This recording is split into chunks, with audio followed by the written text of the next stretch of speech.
Le journal Christophe Lamar. Bonjour Christophe. Bonjour Dimitri, bonjour à tous. Ils ne sont pas d'accord sur tout, mais ils se rejoignent sur l'essentiel. Face à une Russie qui montre les muscles, les Occidentaux réaffirment qu'ils ne resteront pas les bras croisés en cas d'invasion de l'Ukraine.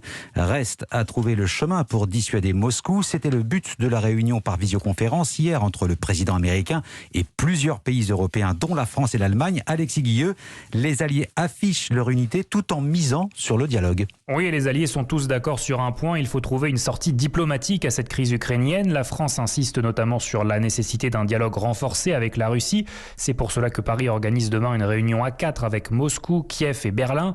C'est sur la question des sanctions qu'il y a encore quelques divergences. Les Européens parlent de conséquences sévères pour la Russie en cas d'invasion de l'Ukraine, mais ne donnent pas de détails alors que Washington a clairement haussé le ton depuis 2 jours.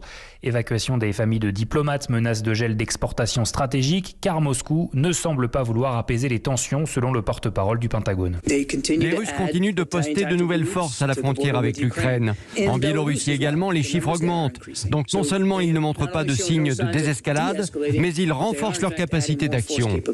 Washington a donc mis en état d'alerte 8500 militaires, forces armées, logistiques, renseignements. Ces troupes pourront être déployées en Europe de l'Est seulement si l'OTAN le demande.